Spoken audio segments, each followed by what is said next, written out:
Welcome to Season 1, Episode 6 of Elemental Health, the podcast where we normally would be exploring the fascinating world of holistic well-being.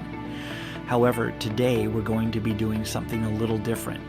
Instead of our usual format, we're dedicating this episode to being prepared for fire evacuation. Fire emergencies can strike with little warning, and being prepared can make all the difference between panic, being prepared, and knowing what to do. Please join me for this special edition of Elemental Health. So grab a notebook, settle into a comfortable spot, and take a deep breath.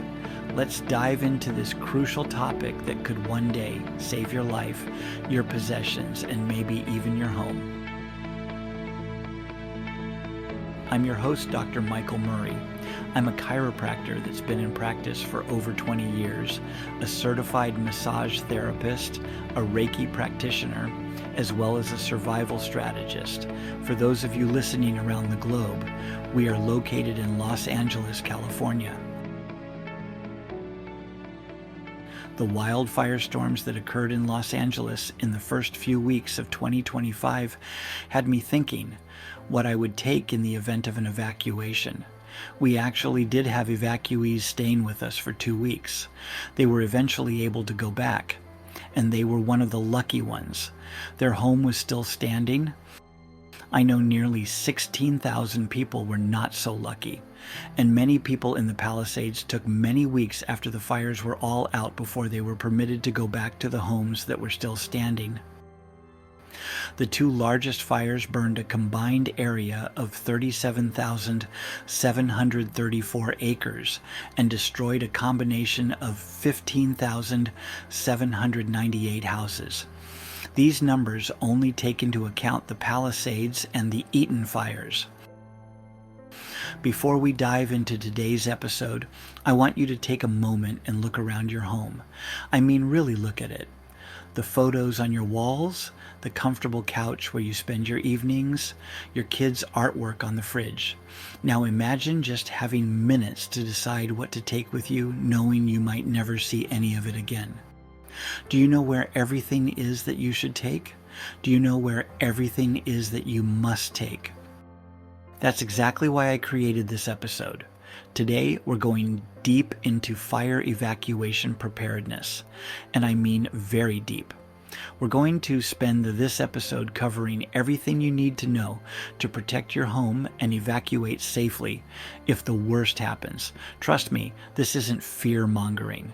It's practical preparation that could save your life, your home, and your most precious possessions. I was prompted to make this podcast for a number of reasons. The first is that I live in Los Angeles, California, and on January 7th, 2025, this entire city of over 10 million people was sent into chaos.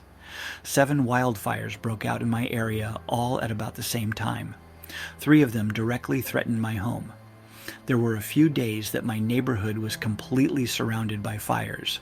2 of them, the Palisades fire and the Kenneth fire, were within 4 minutes of my house. I was never actually evacuated, but the neighborhood less than a mile away was.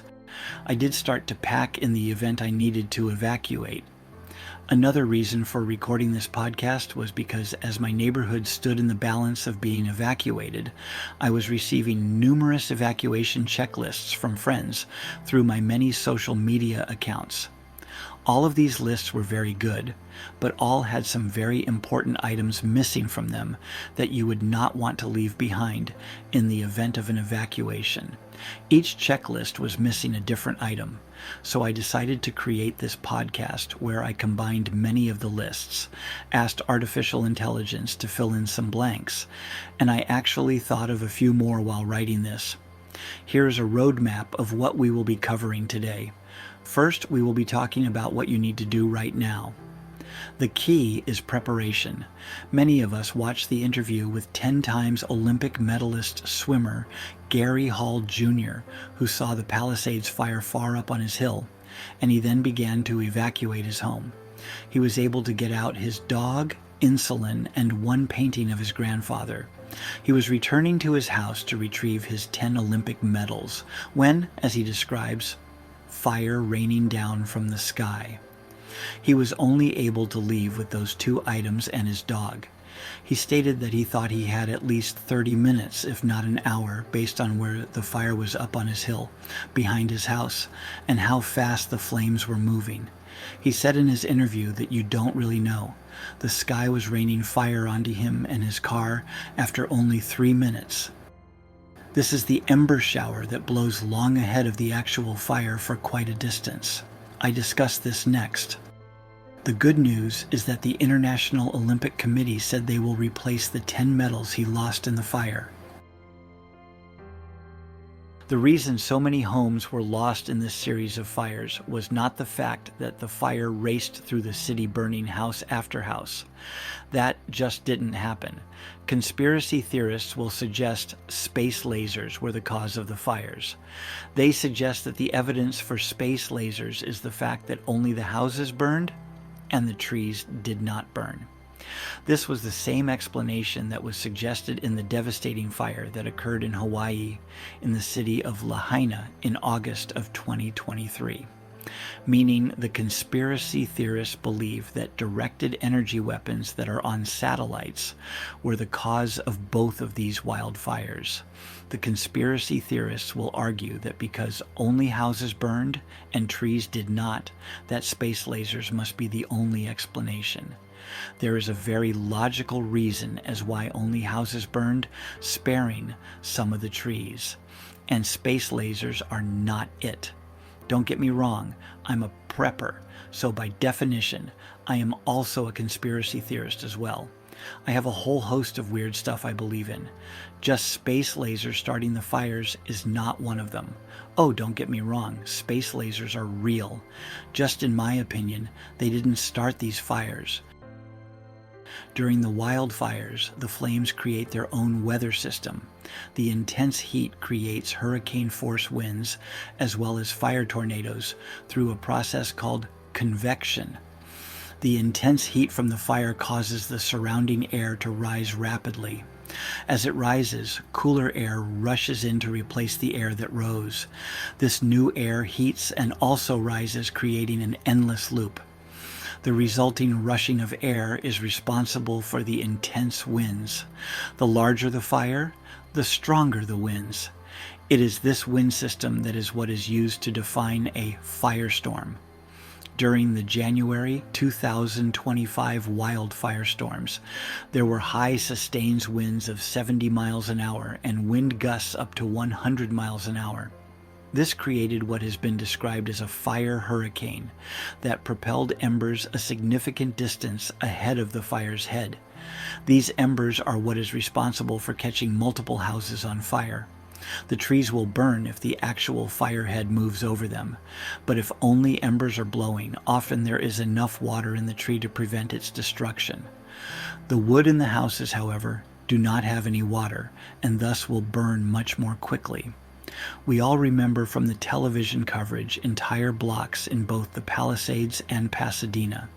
That's the city where the Eaton fire was, with a few scattered homes that seemed to be completely untouched by fire. Why was that? What saved these homes? In our first section, we will be discussing how to make your home fire resistant. This is something you need to do long before there is any threat of fire.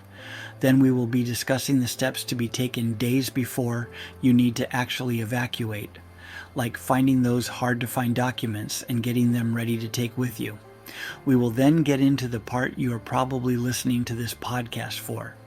We're going to be talking about everything you could possibly need to take with you for an extended time away during an evacuation, and more importantly, why you need these items.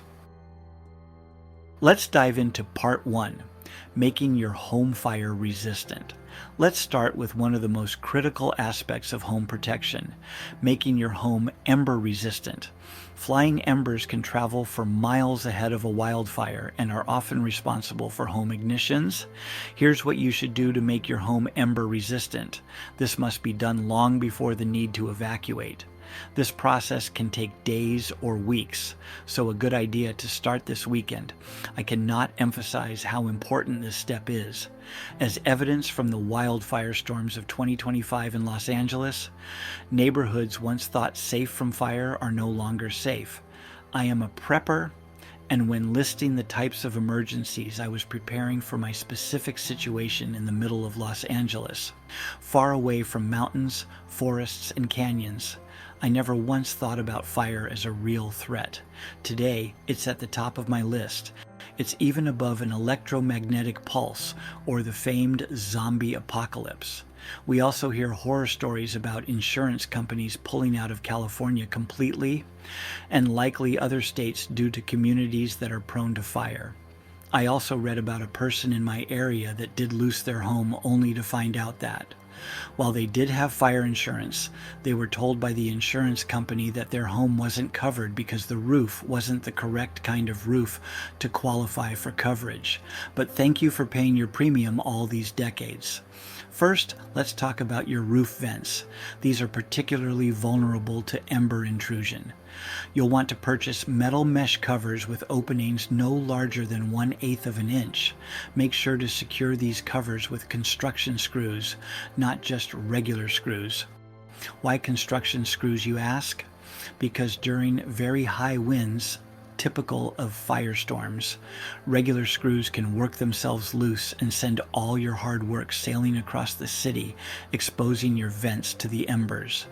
Also, by using the locking washers that look like little gears will further reduce the ability of the screws to work loose, and remember to cover every vent. For your soffit vents, use the same 1/8 inch metal mesh, but here's a pro tip. Create a double layer system. This provides redundancy if one layer gets compromised. A soffit vent is the vents that go from your attic to the outside. Its purpose is to allow hot air in the summer to exit the attic, allowing your air conditioner to not work as hard to cool your house. These are unfortunately a common entry vector for embers. These vents are often decorative, of odd shape, and large, making them a challenge to cover. I know, mine is a nightmare. Sealing and caulking the exterior of your house. Now let's discuss sealing your home's exterior with caulk against embers. Don't use regular caulk. You'll want to use a fire-rated caulk. Fire-rated caulk can be purchased at any big box home improvement store. Look for ones rated for at least 2 hours of fire resistance. When caulking, pay special attention to the spaces between the boards and the eaves, and any gaps around the exterior windows and doors. Don't forget the areas where all the utilities enter your home. Power, such as the fuse box, and where the power line enters through the roof to enter the fuse box. Where the water lines enter the house if they are visible. Cable television lines and gas lines. If you have an older home, look for any old land phone line holes or antennae holes from an old-fashioned rooftop antenna where the lines entered the house decades ago. Then look at the foundation and look for any cracks. If you live in earthquake country or have an older house, also look at all the walls on the outside. Seal any cracks in the exterior sides of the house. Take your time with this process. It's tedious but crucial work. It may be best to make a crude map of the house and mark off what you have done, as this process may take a few days or weeks, depending on how much time you can devote. Part 2. Preparing what to take long before you need to leave.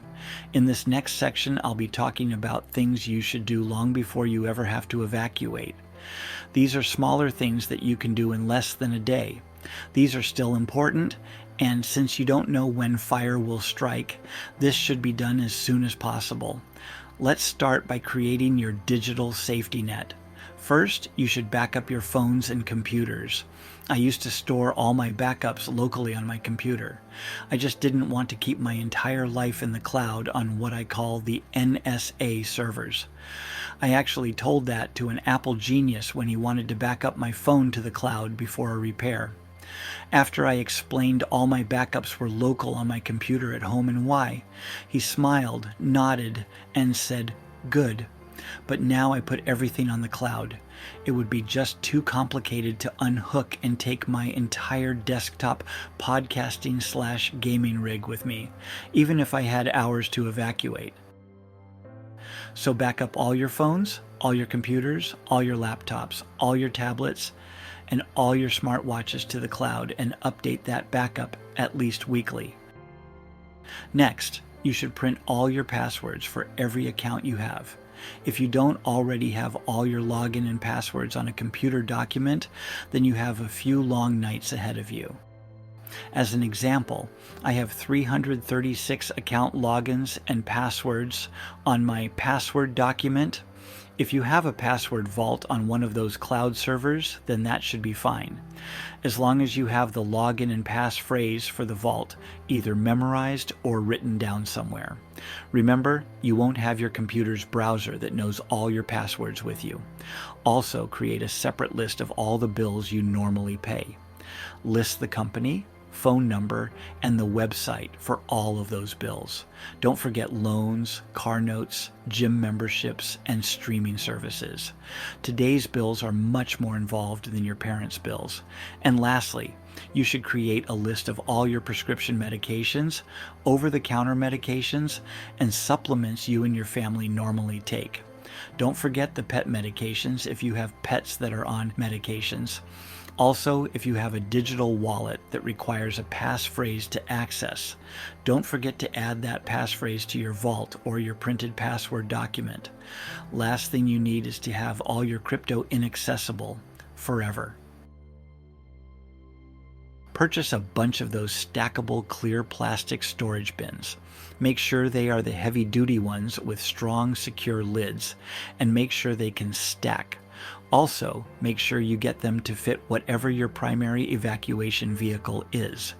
You will want clear bins because when you pack them with clothing, toiletries, entertainment, food, and pet supplies, you don't want to have to unpack a bunch of bins to find your athletic shoes or your winter coat. You will also want to get 3 gallons of water for each person and pet. Search for emergency water storage, and you will see many different sizes and shapes.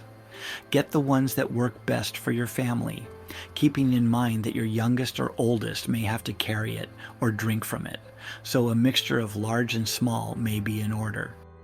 Also, it may be a good idea to look for water storage containers that have handles, so it's easier to carry.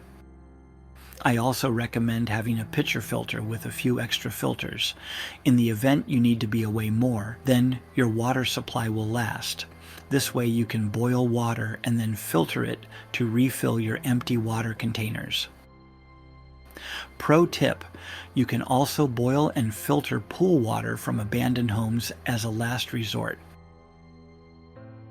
Lastly, you will want 3 identical paper folding maps of your area. You want to be able to outline the routes you will be using to evacuate. I ask you to buy 3 maps in the event you have 3 vehicles in your convoy. You may also have a neighbor that will be following because the neighbor may have room in their car for some of your gear. Get a green, yellow, and red highlighter. Use the green highlighter to outline the route out of the city you would prefer to take. Remember that the obvious first choice will likely be at a standstill, as everyone in the neighborhood takes that same route. The green route should be a direct route that travels through a safe but less traveled route to your destination. Have a second good but less desirable route that will be highlighted in yellow. This route will be used if your primary route is either too crowded or otherwise unavailable, and a red route that would be the route you have determined most people would likely be taking. This red route would be only as a last resort. Always check local traffic patterns on your cell phone. You never know.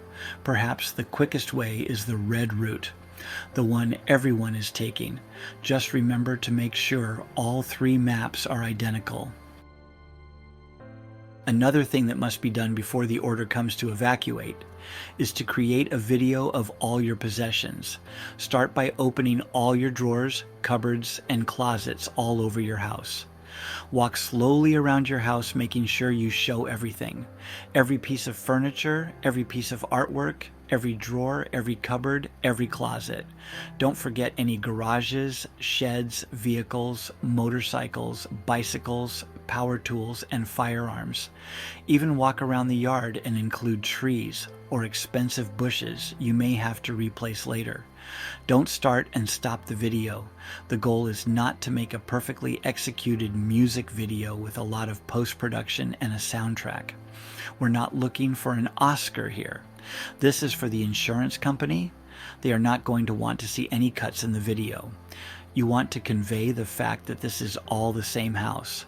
Starting and stopping the video may have the insurance company question if this is indeed all the same house. If you must start and stop the video, when you stop, go back over the last room before restarting the video. Reshoot the last room as the beginning of the next block of rooms. This will preserve consistency that it is the same house. Do it all on the same day, and choose a recording device that has both a full battery and enough memory for a long video. So not your kid's phone that is full of music, videos, photos, and games. Use your cell phone because that is the recording device you are most familiar with operating.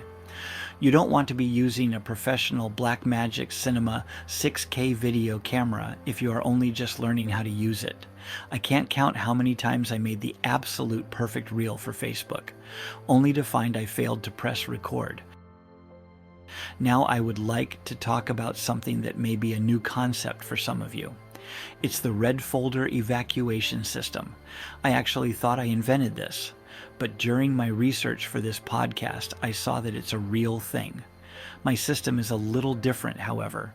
I recommend getting a bright red hanging file if you have a filing cabinet, or a bright red folder or folders if you do not. Inside this red folder, you'll put all the important, irreplaceable documents that you would want to have with you if you had to start your life all over again.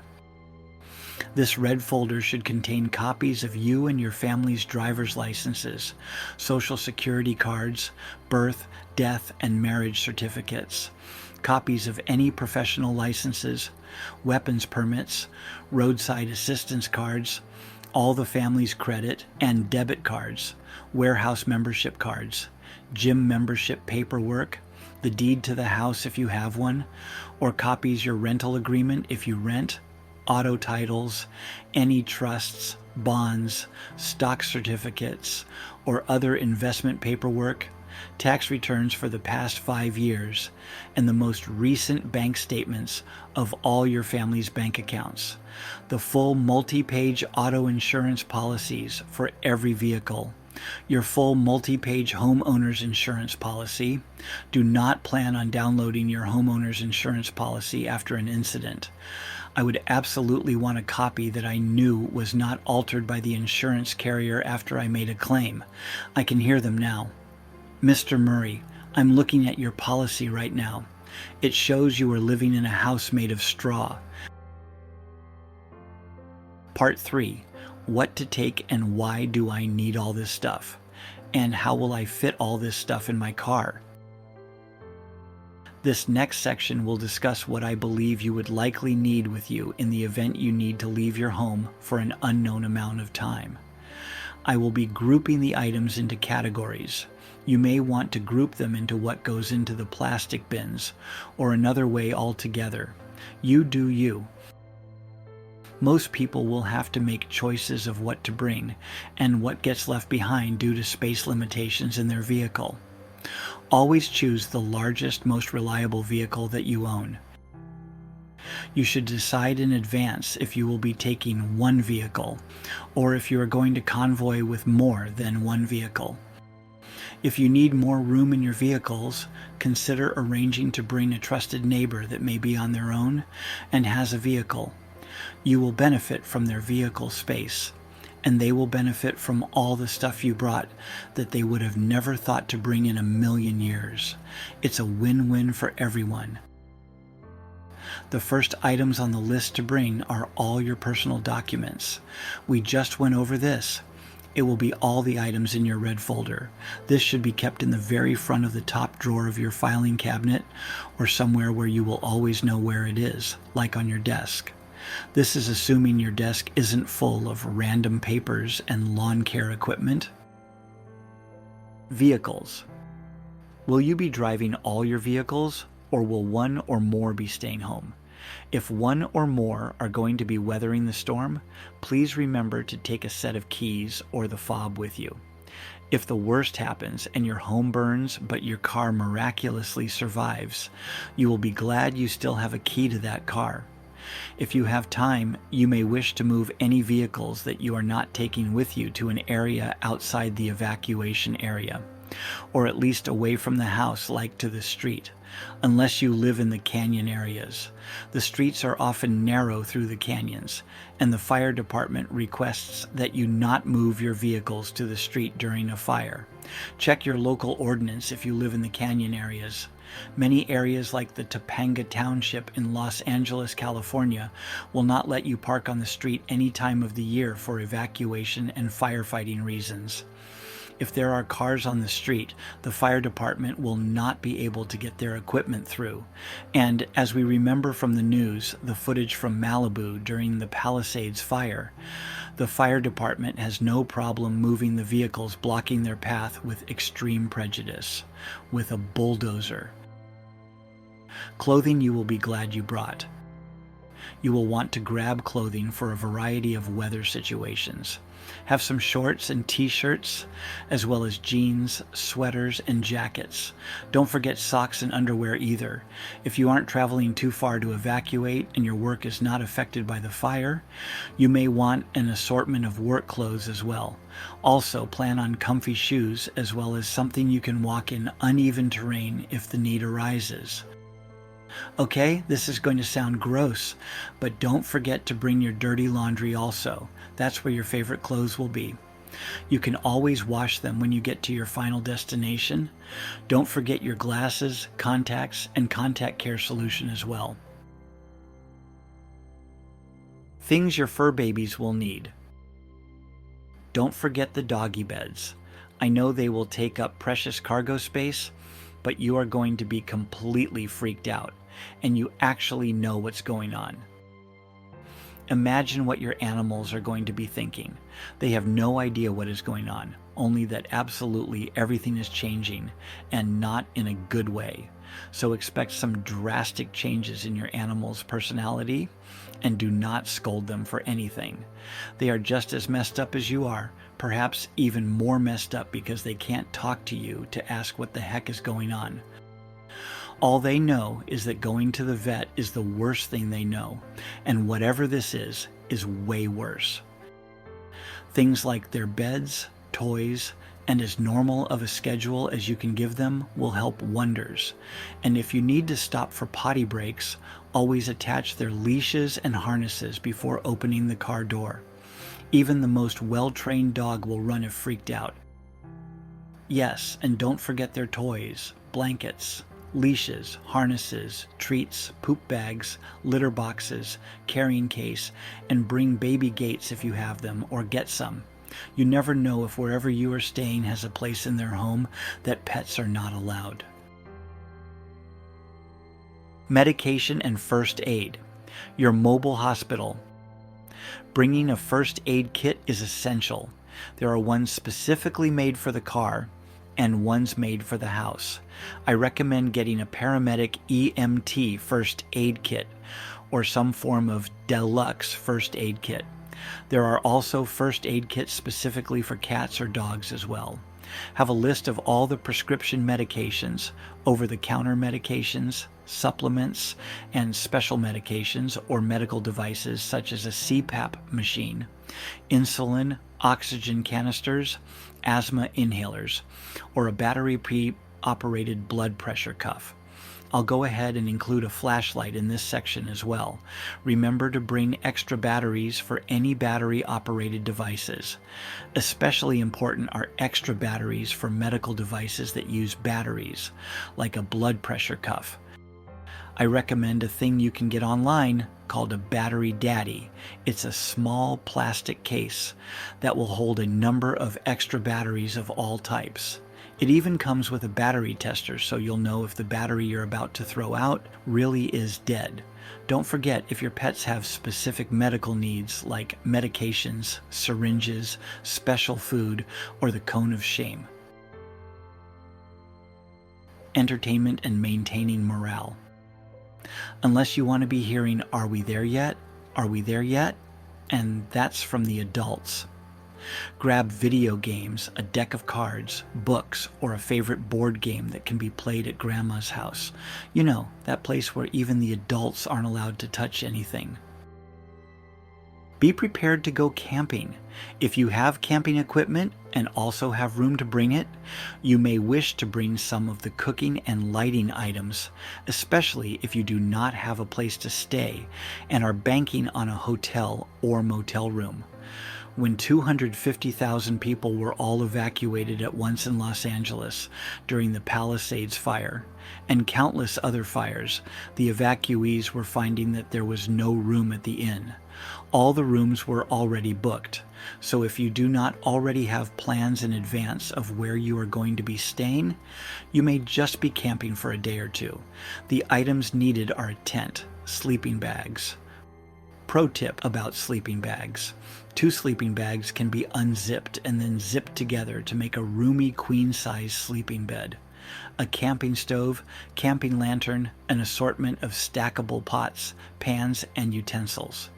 If your camping equipment needs propane cylinders, bring a few of those 1-pound cylinders as well. Another pro tip: you can order online or obtain an REI connector attachment that will connect a 25-pound propane cylinder with any Coleman camping equipment that uses propane. The little 1-pound cylinders have a different connector than the large barbecue-style tanks. I mention Coleman only because I know the adapter exists. I do not know if there are adapters for other brands or if the other brands have a universal connector for the small 1-pound cylinders as well as the large tanks. Please do your own research and purchase what is best for you and your family. While we're on the subject of camping equipment, let's talk about food.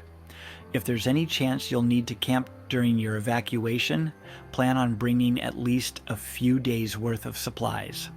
Now, you'll likely encounter open restaurants and fast food places along the way, but here's the thing.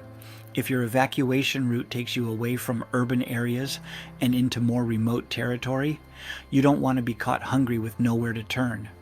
And don't forget, your pets need to eat too. So what kind of food should you pack? Think non-perishable, easy to open, compact, and this is important, something everyone in your family will actually eat. Here's a cautionary tale.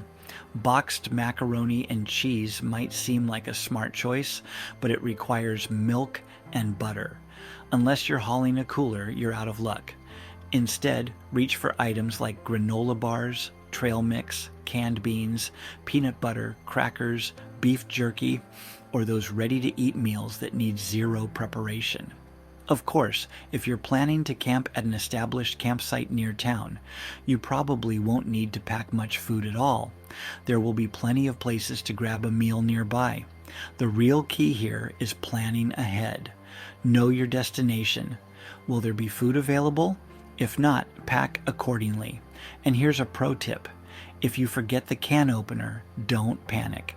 You can pick up an inexpensive one at virtually any grocery store, gas station, or convenience store along your route.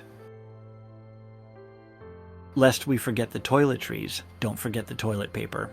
If for no other reason than to use it as money, you know, like we did during the pandemic.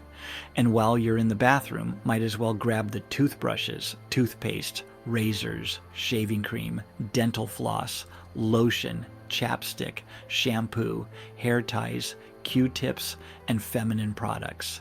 If you think you may be going to work, also grab makeup, makeup brushes, and a bra. A bra may not be required for a forced car vacation, but I'm thinking most work locations I know would appreciate it. And lastly, security. If you're on your way to a five-diamond hotel, then your security concerns are minimal at best. But if you are heading out with no real solid lodging plan, then you had better seriously considering security. The most basic security plan is to be strong in numbers. If you are traveling in a convoy, you will be much less likely preyed upon than if you are alone. Remember, in the Los Angeles firestorm of 7 simultaneous wildfires, there were 250,000 displaced families. It's something that you don't want to have to think about. But if you have a few cars full of supplies and another parent has nothing, they may become desperate and attempt to take your supplies by force.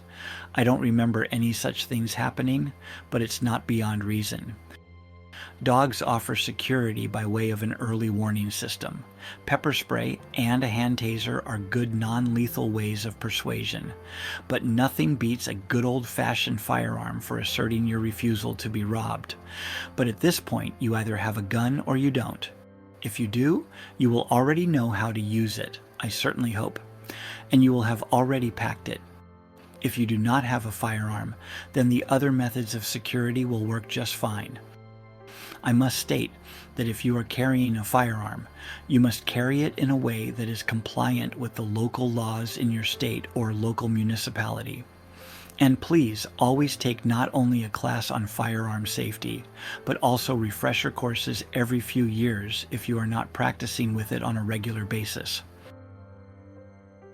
Another thing to think about is when you eventually get to your destination, is if you will be unloading all the gear to your temporary living situation, or will you be leaving stuff in the car, or maybe a mixture of both, like bringing in all the valuable stuff like the phones, computers, and weapons, and also things you will need like clothing, chargers, and toiletries, and leaving everything else in the car. It's really a delicate balance. Will everything fit in a hotel room or the spare bedroom? And how safe will it be out in the car? Can I park close enough that I can hear the car alarm or hear glass breaking? It's unfortunate, but it may be a logistic nightmare to bring everything inside with you. But supply storage and security is also very important. I can't help but think of that scene in The Hunger Games, Catching Fire, where a rival group of tributes create a pyramid of survival supplies and then plant landmines around it in the ground to protect it from theft. Okay, so I just got a message from my legal department that I have to mention that the Hunger Games reference was meant only as a joke. And to place landmines around your car full of your stuff would be immoral, illegal, and also carry a felony charge. So please do not do that. The importance of early action. Remember, when evacuation orders come, you won't have time to think. You'll only have time to act. That's why preparation is crucial. Start gathering these items now. Create your red folder system today. Make your home ember resistant this weekend. Most of these items listed you will be using in your day-to-day living. Things like the toothbrush, clothes, dog beds, and anything else you would normally use and can't pack in advance. Go through this list and make your own list of everything you would like to take with you in the event of an evacuation. Have this list include what to bring, where it is in your home, and who is responsible for packing it. Have a short line after each item for people to initial when that item is in the staging area during an evacuation. Make sure there are as many copies of this list as there are people that will be helping pack, and place this list in the front of your red folder.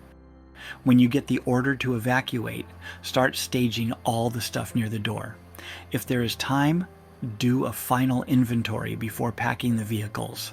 Then go. It would be wise to do an evacuation drill twice a year. Around January 1st and the 4th of July are good times to remember. This would also be a good time to test your smoke detectors and home security system as well. If you keep emergency 55-gallon drums of water, this would also be a good time to empty and refill those drums to ensure they are fresh. Remember that this evacuation plan is not just for fires. It will work for any disaster: fire, flood, hurricane, tornado, civil unrest, volcanic eruption, zombie apocalypse, or space alien invasions. Orders to shelter in place. There are situations you will be required to shelter in place and defend your castle instead of evacuating. Those situations are those where it may be impossible to travel due to road damage, such as after a large earthquake. It may be too dangerous to travel due to widespread civil unrest, or your vehicles may not even start, as would be the case after an electromagnetic pulse. But these situations are beyond the scope of this topic. In times of crisis, we often discover our true resilience. While material possessions can always be replaced, the safety of you and your loved ones is paramount. By preparing thoroughly, you're not just protecting your possessions, you're providing peace of mind and security for your family. Remember, hope for the best, but prepare for the worst. Your preparation today could be your salvation tomorrow. And if what happened to Gary Hall Jr. and it starts raining fire after only 3 minutes, then get out right now. No use saving all your cool toys today if you're not here to play with them tomorrow. This podcast will soon be available on Amazon Books as an ebook on surviving a firestorm. Please check with Amazon for a more detailed ebook on this topic. I haven't settled on a name for the book, but it will be the only ebook on this topic by Michael Murray. If you found this information informative and helpful, please consider leaving a 5-star review on your preferred listening platform. This allows this podcast to be ranked higher in the search. A higher ranking will allow more people to find and benefit from this information. Thank you.